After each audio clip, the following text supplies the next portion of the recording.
4038 लोग अभी हमको आशीर्वाद दे रहे हैं। 4038, 100 से 120 साल देखा जाए तो इस मामले में हम जापान से भी आगे हैं।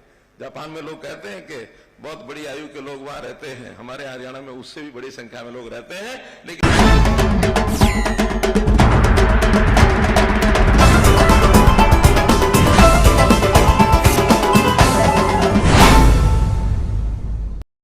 8 वर्षों से सुशासन दिवस के रूप में पूरे देश में मनाया जाता है। और इस दिन का महत्व जैसा हम जानते हैं, देश के पूर्व प्रधानमंत्री आदरणीय श्री अटल बिहारी वाजपेयी जी और महामना पंडित मदन मोहन मालवीय जी, इनकी जयंती का यह दिन होता है। आज ही के दिन दुनिया के बहुत बड़े भाग में बहुत बड़ा समाज क्रिसमस का ये त्योहार भी मनाते हैं। ऐसे अवसर पर मैं सभी महानुभाव जिनका आज जन्मदिन है, आदरणीय अटल बिहारी वाजपेयी, महामना पंडित मदन मोहन मालवीय जी, उनके चरणों में नमन करता हूं और आप सबको बधाई देता हूं। कल ही के दिन 26 दिसंबर को हम जानते हैं कि सर्ववंशदानी 10वें पातशाह गुरु गोविंद सिंह जी के साहबजादे बाबा जोरावर सिंह जी और बाबा फतेह सिंह जी का बलिदान दिवस भी होता है। और इस दिन को प्रधानमंत्री जी ने विशेष तौर पर उल्लेख करते हुए कि देश में इसको वीर बाल दिवस के रूप में मनाया जाए, तो ऐसे कल के इस अवसर के समय पर भी मैं इन मां भारती के वीर सपूतों को नमन करता हूं। तो इस प्रकार इस दिन की महत्ता को ध्यान में रखते हुए, जैसा लगातार हम लोग अपना ये जो सुशासन दिवस मनाते हैं, हर वर्ष इस सुशासन दिवस पर हम हरियाणा में भी अपने जितने भी नए प्रयोग हैं, कुछ नई योजनाएं हैं, नए प्रकल्प हैं, उनकी शुरुआत करते हैं। और इस अवसर पर हम लोग इस घोषित महज एक अनुशासन, एक गवर्नेंस डे की बजाय, सुशासन दिवस की बजाय इसको एक संकल्प के रूप में और हम चलाते हैं। 8 साल पहले मोदी जी ने जब ये घोषणा की थी तो तब लगा होगा कि मात्र एक कार्यक्रम है, लेकिन आज हम सब महसूस करते हैं कि मात्र कार्यक्रम नहीं है, बल्कि एक दिशा हमने ली है कि आखिर शासन के नाते सुशासन, इसका भी एक बड़ा महत्व है। लोगों का जीवन कैसे सरल हो, किस प्रकार से हम आगे उसको बढ़ा सकते हैं। तो महज इसको शब्दों या नारों तक न सीमित करके, बल्कि एक भावना, इस भावना के अनुरूप हम सब लोग काम करते हैं। उसमें चाहे नेतृत्व हो, चाहे शासन में, प्रशासन में रहने वाले अधिकारी कर्मचारी हो या जनता हो, सबको मिल करके, इवन सामाजिक संस्थाएं, ये भी इस सुशासन के अवसर पर बहुत बड़ा योगदान करती हैं। तो हम सब मिल करके सुशासन की इस यात्रा को आज के दिन से शुरू करते हैं और लगातार पूरा वर्ष इसको हम चालू रखते हैं। और इसी प्रकार जैसा आज का ये दिन है, तो आज कुछ नई योजनाओं का ये उद्घाटन और शिलान्यास, इसका कार्यक्रम रखा है। सबसे पहला जो बड़ा कार्यक्रम आज हम करने जा रहे हैं वो है बीपीएल के परिवार। इनको अभी तक जिन लोगों को पीला कार्ड यानी बीपीएल के कार्ड पर राशन नहीं मिलता था, ऐसे बहुत लोगों की शिकायत होती थी कि ऐसे लोग जिनका राशन कार्ड बनना चाहिए उनका बना नहीं है, और जिनका नहीं बनना चाहिए वो राशन कार्ड उनके बने हुए हैं। और लगातार कई वर्षों से ये जब सुनते हुए आ रहे थे, तो हमने इसको परिवार पहचान पत्र के साथ जोड़ करके ऐसे जिनकी आय वार्षिक 1,80,000 रुपया तक है, ऐसे सब परिवारों को बीपीएल का दर्जा दिया जाए। 2 जिलों में कुरुक्षेत्र और सिरसा इसका उपयोग पहले कर चुके हैं। सफल प्रयोग के बाद अब आज से यानी 1 जनवरी से इस बार ऐसे सब परिवार जिनका 1,80,000 रुपए तक की आय है, सभी को बीपीएल परिवार के अंतर्गत उस दायरे में लाया जा रहा है। और इससे करने से हमारे जो नए राशन कार्ड हैं 12,46,507, ये प्रदेश भर में नए राशन कार्ड बनेंगे। हाँ, ये बात भी ठीक है कि पिछले लगभग 11-12 वर्ष में जब से ICCC डाटा बना और आज 2022 11 वर्ष हो गए हैं, बहुत परिवार इस दायरे से ऊपर भी निकले हैं। उन्होंने अपने व्यवसाय अच्छे किए, उनको कहीं नौकरी मिली, सरकारी अथवा प्राइवेट, तो ऐसे लोगों को भी अभी तक उसमें से निकाला नहीं गया था। अब चूंकि स्वाभाविक है नए सिरे से हम उसका दायरा तय कर रहे हैं, तो कुछ कार्ड उसमें से कटेंगे भी सही। कटने का अर्थ ये नहीं है कि उनके साथ कोई अन्याय हुआ है, बल्कि सही मायने में देखा जाए तो ऐसे लोगों को संतोष व्यक्त करना चाहिए कि हम अपनी आय के उस दायरे से ऊपर निकल गए हैं कि जो गरीबी रेखा से ऊपर हो गया है। तो उनके लिए संतोष की, खुशी की बात होनी चाहिए। लेकिन यदि उनका विचार ऐसा होता है कि हमें उस बीपीएल के दायरे में से बाहर निकाला गया है, हमारा कोई राशन छूट गया है, तो इसको विचार करने का तरीका दूसरा है। अगर मेरा अगर छूटा है राशन, तो जो गरीब आदमी है, जो बीपीएल के नीचे है, जिसका कार्ड नहीं बना था, मात्र वो कार्ड नहीं बना था इतनी बात नहीं है, लेकिन कभी कभी तो उसके घर के अंदर राशन की कमी के कारण से भोजन भी नहीं बनता और भूखे बिलखते रहते हैं। तो मैंने अगर कोई राशन का अपना कार्ड छोड़ा है, तो ऐसा वो बिलखता परिवार, ऐसा वो भूख से जो तड़पता परिवार है, उसके घर में राशन पहुंचेगा, ये पुण्य मुझे प्राप्त होगा, मैंने अपना राशन कार्ड छोड़ा है। तो निश्चित रूप से मैं आज उन सब लोगों को अपील करता हूं कि इसको इस ढंग से लें कि गरीब होना अच्छा नहीं है, आय अच्छी बढ़ाएं। बल्कि मैं तो यहां तक कहूंगा कि हम सब लोग, चाहे सरकार में हैं, चाहे सरकार से बाहर, एक संकल्प भी लें कि जो आज 30 लाख लगभग परिवार ऐसे होंगे जो बीपीएल से नीचे होंगे, क्या हम वर्ष भर में और 1 लाख 2 लाख परिवारों को इस दायरे से ऊपर उठा सकते हैं? इस दायरे से ऊपर उठाएंगे अर्थात उनकी आय बढ़ेगी, उनको जीवन जीने में सुविधा होगी, स्वाभिमान से वो जीवन जी सकेंगे। तो इस प्रकार का संकल्प ये हमको देना चाहिए। इसी प्रकार कुछ और जो योजनाएं हैं जिनका आज शुभारंभ होने वाला है, उसके अंदर डिजिटल हस्ताक्षर वाली जमाबंदी की फर्द, अर्थात जो नकल हम पटवारियों के चक्कर काटते हैं, वो पटवारियों के चक्कर अब किसी लैंड ओनर को नहीं काटने होंगे। वो ऑनलाइन घर बैठे या किसी भी अपने सेंटर से और उसकी फर्द को वो ले सकता है। तीसरा एक योजना और आज शुरू कर रहे हैं कि जो विद्यार्थी कॉलेज में पढ़ते हैं, यूनिवर्सिटी में पढ़ते हैं, वो ऑनलाइन अप्लाई करेंगे तो उनको अपनी मार्कशीट के साथ, फाइनल ईयर की डिग्री लेने के साथ, उनको पासपोर्ट फ्री ऑफ कॉस्ट मुफ्त में मिलेगा। कोई भी विद्यार्थी ग्रेजुएट होने के बाद अपना पासपोर्ट साथ लेकर के जाएगा, ताकि उसको विदेश जाने की यदि कोई इच्छा बनती है, कोई कार्यक्रम उसका बनता है, तो कम से कम ये सुविधा उसको तुरंत मिलनी चाहिए। ऐसा भी इस विषय में हम लोग आगे बढ़ करके काम कर रहे हैं। एक योजना में हमारा HSVP हरियाणा शहरी विकास प्राधिकरण, उन्होंने सिटीजन फैसिलिटेशन सेंटर ये आज शुरू किया जाएगा। और इस सिटीजन फैसिलिटेशन सेंटर अर्थात नागरिक सुविधा केंद्र, इसके ऊपर जो भी प्रॉपर्टी संबंधी, चाहे टाउन कंट्री प्लानिंग के हों, चाहे ULB के हों, चाहे HSVP के हों, किसी प्रकार के सुझाव हैं, कोई उनकी शिकायतें हैं, किसी प्रकार की उनकी यानी बायोमेट्रिक उनका प्रमाणीकरण करते हुए उनकी कोई भी डॉक्यूमेंट उनको बनवाना है, तो उसका भी सीधा सीधा उनको लाभ इस केंद्र पर मिलेगा।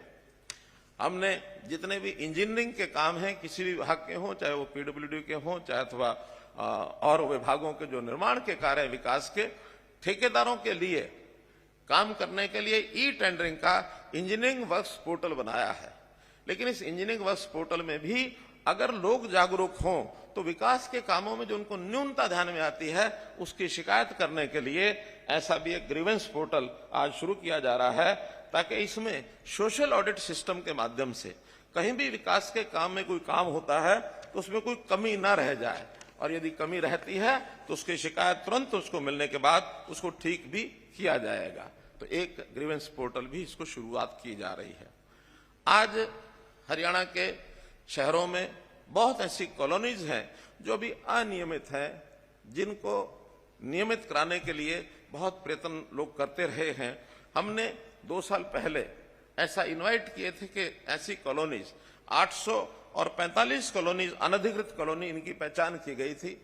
कुछ उसके अंदर उसका जो सर्वे करने के बाद और उसमें RWA रेजिडेंट वेलफेयर एसोसिएशन भी एक टेम्परेरी हमने बनवाई है, ताकि कोई ना कोई उसकी जिम्मेवारी ले, जो काम वहां करवाने के हैं। तो ऐसी जो प्रक्रिया है वो अभी चल रही है, लेकिन आज जितनी पूरी हो गई है उसकी मैं घोषणा करता हूं।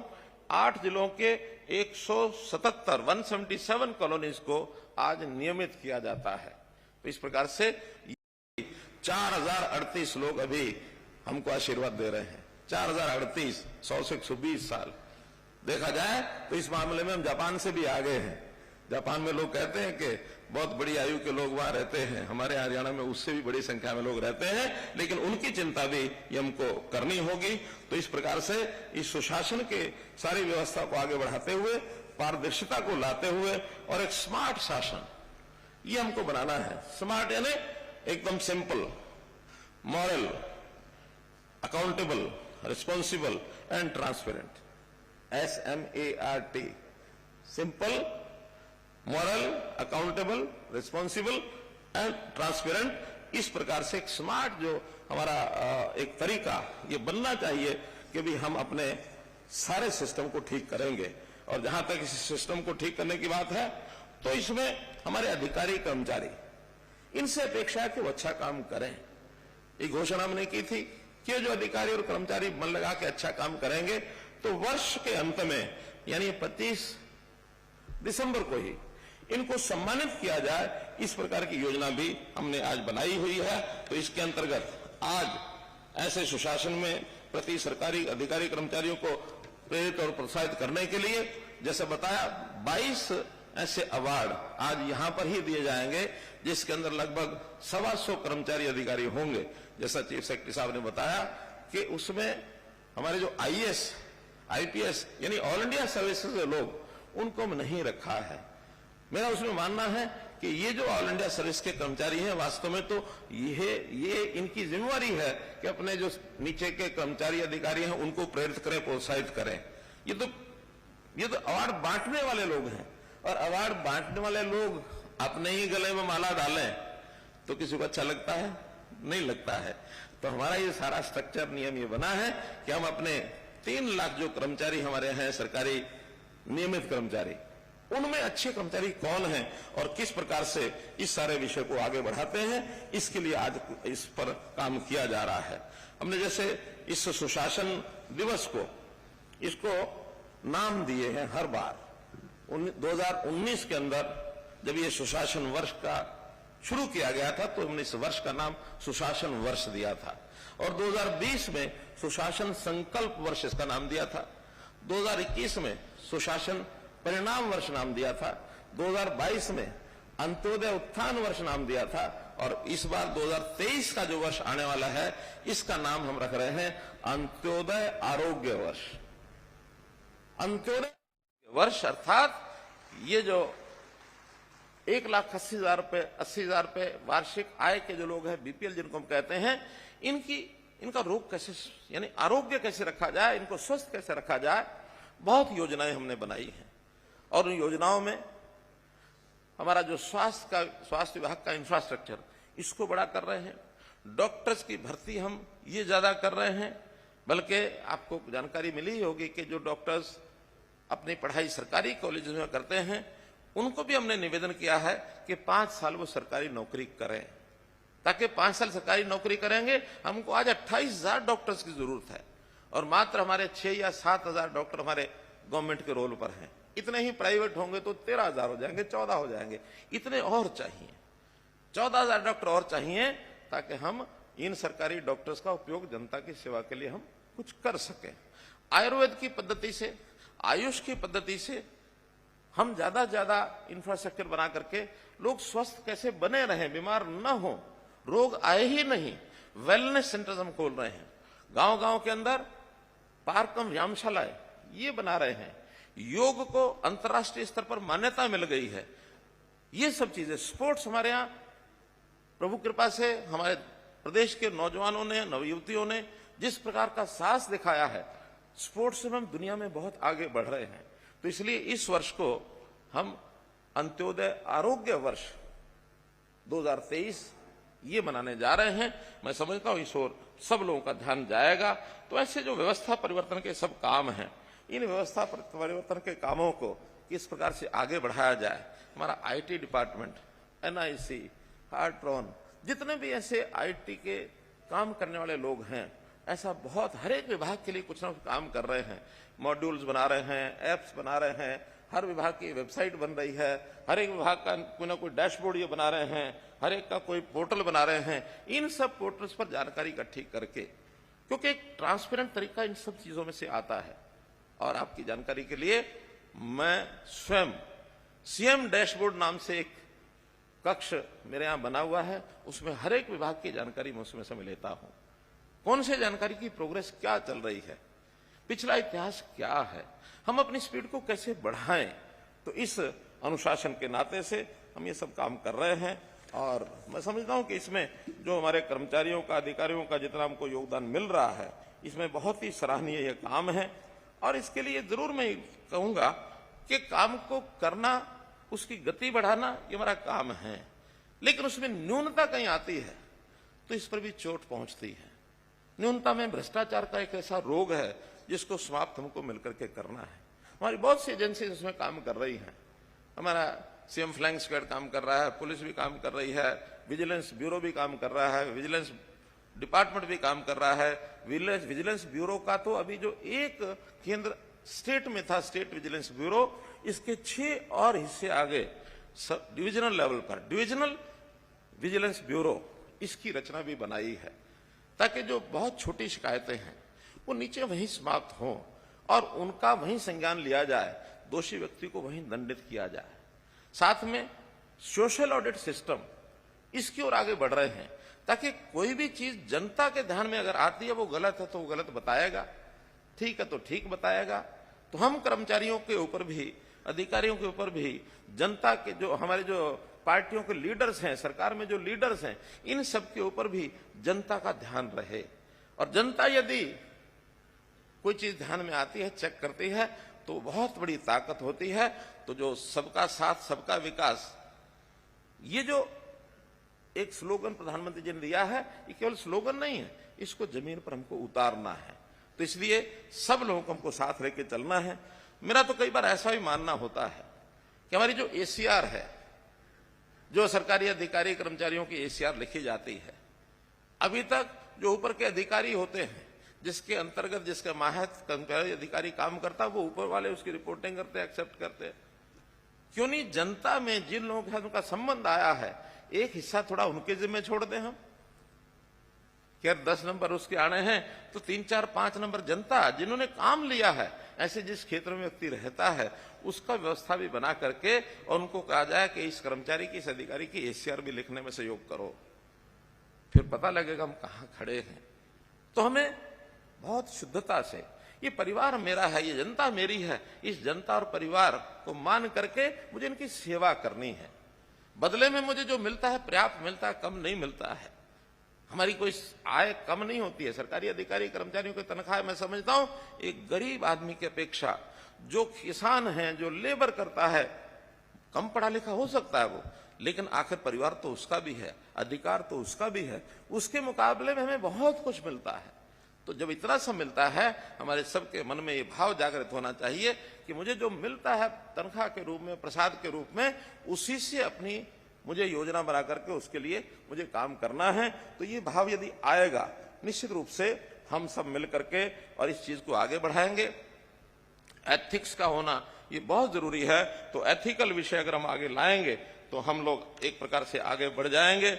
आज क्योंकि मैं देख रहा हूं कि 11 बजे हमको एक और कार्यक्रम की ओर आगे बढ़ना है, प्रधानमंत्री जी की मन की बात, और संयोग से इस वर्ष की यानी रविवार होने के नाते 25 तारीख जो अंतिम कार्यक्रम मन की बात का है वो इस वर्ष का है।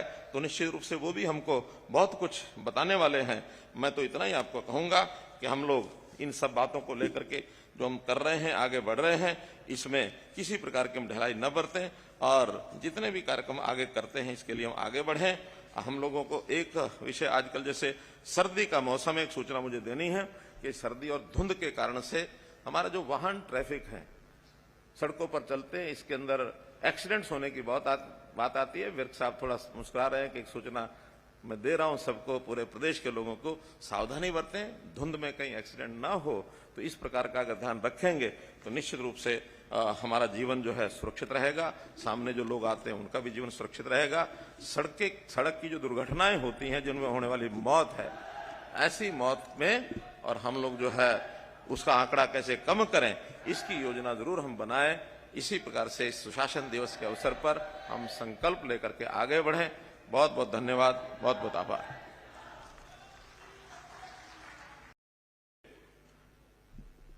हमने इन कॉलोनीज को नियमित करने के लिए पिछले साल कानून भी विधानसभा में पारित कर दिया था। हरियाणा पुलिस ने भी आज कुछ संकल्प लिए हैं, कुछ नई चीजें इनकी घोषणा की है। अभी तक हरियाणा में 3 कमिश्नरीज, पुलिस कमिश्नरीज थी, गुरुग्राम, फरीदाबाद और पंचकुला। आज से जो 1 जनवरी से लागू हो जाएगी, एक और सोनीपत जिले में भी कमिश्नरी इसको बनाने की भी घोषणा की जाती है, क्योंकि बहुत विकास हो रहा है सोनीपत जिले का और उस प्रकार की आवश्यकता भी महसूस हो रही है। तो एक ये कमिश्नरी की घोषणा भी हम कर रहे हैं। पुलिस का बहुत बड़ा एक काम लॉ एंड ऑर्डर और क्राइम को रोकना, ये तो रहता ही है, लेकिन बहुत चीजों की एनफोर्समेंट, जैसे माइंस है वहां भी पुलिस के लोग चाहिए, जैसे एनक्रोचमेंट इलीगल है उसको हटाने के लिए भी चाहिए, कहीं इरिगेशन की आवश्यकता होती है, कहीं पावर के लिए आवश्यकता होती है, कहीं ट्रांसपोर्ट के लिए। तो जितना बड़ा काम है, कई बार उस पर ध्यान पूरा नहीं जाता, गौण हो जाती हैं। तो आज ये घोषणा भी की जाती है कि एक पुलिस का एनफोर्समेंट विंग ये अलग से बनाया जा रहा है, अलग से इसके थाने होंगे, अलग से इनकी जो पुलिस का बल होगा वो अलग से होगा। हालांकि उसी पुलिस बल में ही आना जाना और ट्रांसफर करना ये सब होगा, उसी में से लोग रहेंगे, लेकिन अलग व्यवस्था करने के बाद इन सब विभागों की ओर पूरा ध्यान जा पाएगा। तो एक एनफोर्समेंट विंग पुलिस का बनेगा और एडीजीपी एनफोर्समेंट अलग से एक पोस्ट बना करके और इस काम को शुरू किया जाएगा। इसी प्रकार पिछले दिनों में आयुष्मान भारत के साथ हम लोगों ने चिरायु कार्ड, आयुष्मान चिरायु, हाँ मेरी तरफ देख रहे हैं डीजीपी साहब, एक घोषणा इनकी और रह गई है, वो है कि आईआरबी और जिला पुलिस में जो रिक्त पद हैं 2500 रिक्त पद, इनकी भर्ती का भी इस अगले महीने से ही प्रक्रिया शुरू करके 2500 नए पद ये भर्ती किए जाएंगे। इसी प्रकार चिरायु कार्ड, जो हमने पिछले 21 नवंबर को जिसकी घोषणा की थी कि अब 1,80,000 रुपए तक सब परिवारों को चिरायु कार्ड मिलेगा, अर्थात 5 लाख रुपए की जो बीमा, स्वास्थ्य बीमा की योजना, उसके अंतर्गत ये कवर होंगे। अभी तक केंद्र सरकार की योजना में, आयुष्मान भारत में मात्र 15.5 लाख परिवार ही एलिजिबल थे। अब ये नई योजना में 28 लाख और 89,000, लगभग 29 लाख परिवार, ऐसा जैसे हमने राशन कार्ड में बताया 30 लाख परिवार हैं, तो ये 29 और 30 लाख के बीच ये सब परिवार इस बीपीएल के अंतर्गत अब आते हैं। इन सबको ये कार्ड वितरण करने का भी काम पिछले 5 लाख पहले बढ़ चुके हैं। आज के दिन जो 6500 स्थानों के ऊपर मैंने बताया, वहां 8 लाख परिवार और बटेंगे। लेकिन परिवारों के ये जो कार्ड छपाई का काम थोड़ा धीरे होने के कारण से इनको स्थायी लाभ जो 5 लाख रुपए का है वो मिलना प्रारंभ हो गया। लगभग 80 लाख लोगों ने रजिस्टर करा लिया है 1.25 करोड़ लोगों में से। यानी अगर परिवारों का हिसाब लगाएंगे तो ये लगभग और 20-22 लाख परिवार होंगे जिनको और ये रजिस्ट्रेशन हो चुका होगा। 80 लाख परिवार आज भी सहायता के लिए योग्य माने गए हैं और 21 नवंबर से लगभग 1 महीना हुआ है, लगभग 5800 लोगों ने इसकी सहायता, इस नई योजना के अंतर्गत सहायता प्राप्त कर ली है। 11 करोड़ रुपया उस पर खर्च आया है। तो अर्थात 5800 करोड़, 5800 लोग यदि योजना में नहीं आते तो उनके लिए कई बार ये कठिनाई भी बन सकती थी कि उनको पैसे का खर्च कठिन हो जाता था। तो इस प्रकार का ये योजना भी हमने बनाई है। ऐसे ही एक योजना निरोगी हरियाणा, वर्ष में एक बार स्वास्थ्य जांच। पहले बार तो 2 वर्ष शायद लग जाएंगे, क्योंकि इस योजना में उतना इक्विपमेंट, उतना इंफ्रास्ट्रक्चर तैयार करना, उसके लिए भी समय लगेगा। लेकिन अभी उसको प्रारंभ कर दिया है। 80,000 लोगों का और ये परीक्षण जांच हो चुकी है। करना 1.25 करोड़ का पहले उस चरण में है। तो तो इस पर भी समय लगेगा, लेकिन प्रारंभ हो गया है। जो परीक्षण जांच में छोटी बड़ी कोई कमी पाई जाती है इस शारीरिक परीक्षण में, उसका इलाज तुरंत कराने की सुविधा भी उनको मिलती है। तो इस निरोगी हरियाणा का भी कार्यक्रम इस वर्ष हमने ये शुरू किया है। ऐसे सब कार्यक्रम आज लॉन्च करते हुए इस कार्यक्रम के बाद सभी जिलों में भी ये जो राशन कार्ड का वितरण वो किया जाएगा और सब जिलों में ये जो अपना चिरायु कार्ड है वो भी बांटे जाएंगे। तो नई योजनाओं की लॉन्चिंग ये कुछ की अभी इसके बाद करेंगे, कुछ अपने अपने स्थानों पर लोगों ने उसकी योजना बना करके लॉन्चिंग कर दी है। मेरा सुशासन से अर्थ केवल इतना ही है कहने का कि जो बात हमने 2015 में, रादर 2014 में सुशासन दिवस पहले कार्यक्रम में सीएम विंडो के रूप में शुरू किया था और पिछले 8 साल के अंदर इतने कार्यक्रम हमने लागू किए हैं कि कभी कभी जब मैं अपने नेताओं से, कार्यकर्ताओं से, विधायक, सांसदों से बात करता हूं तो उनको कहना कि नई चीजें इतनी हो गई हैं कि और आगे नहीं करनी चाहिए, बल्कि इनके ऊपर भी जो काम करना शेष बचे वो काम करने चाहिए। लेकिन फिर भी कुछ काम एक दूसरे से जुड़े होते हैं। आगे भी इन वर्षों में जो काम इनके साथ जुड़े हुए हैं ताकि उनको कैसे सहूलत हो सके। सीएम विंडो की शुरुआत हमने की थी, आज 12 लाख लगभग ऐसी एप्लीकेशन है जो ग्रीवेंसेस विंडो में आई है। तो एक बहुत बड़ी सुविधा लोगों को ये मिली है। हमने जैसे ये राइट टू सर्विस में हम देखते हैं कि पहले कभी इसकी चिंता कोई नहीं करता, सर्विस अधिकारी ने दी कि नहीं दी, लेकिन जब से हमने राइट टू सर्विस कमीशन बनाया है नए सिरे से, हमारे टीसी गुप्ता जी बैठे हैं, इन्होंने एक नया प्रयोग किया, आस पोर्टल बनाया, ऑटो अपील सिस्टम, जिसके अंतर्गत शायद पिछले 8 वर्षों में जब से शासन है कोई 7 या 8 अपील ही आई थी, लेकिन 2 वर्षों में 14,000 अपील आई है। तो 14,000 अपील का और उनको समय पर सर्विस उसकी मिल रही है। जो अधिकारी कर्मचारी नहीं समय पर सर्विस देता उसके ऊपर फाइन भी किया जाता है। तो लोगों में एक अनुशासन की भावना आई है और लोग उस पर आगे बढ़े हैं। तो मित्रों, हमने जैसे लाल डोरा की व्यवस्था ये भी सुशासन के अंतर्गत ही की थी कि लाल डोरा के अंतर्गत लोगों की जमीन अपनी है, लेकिन उनको मलकियत का एहसास नहीं है कि मालिक है कि नहीं है। उस व्यवस्था को बनाया ताकि वो अपने मालिक बन सके, उनको रजिस्ट्री उनके हाथ में पहुंच जाए। शहरों में 20 साल, 30 साल, 40 साल, 50 साल से लोग बैठे हैं, कोई छोटी मोटी लीज का पैसा उनका किराया देते हैं, करते हैं, कोई लाभ न तो म्यूनिसिपैलिटी को होता है और वो भी अपने प्रॉपर्टी में कुछ अदल बदल करना चाहे कर नहीं सकते हैं, और करना चाहे तो उसमें अधिकारी कर्मचारी उनको 100 तरीके होते हैं उनको घुमाने के, परेशान करने के। तो हमने उनको भी इस स्वामित्व योजना में 20 साल से ज्यादा किसी का अगर उसके ऊपर कब्जा है तो पैसा लेकर के उनको भी उसका अधिकार दे दिया है।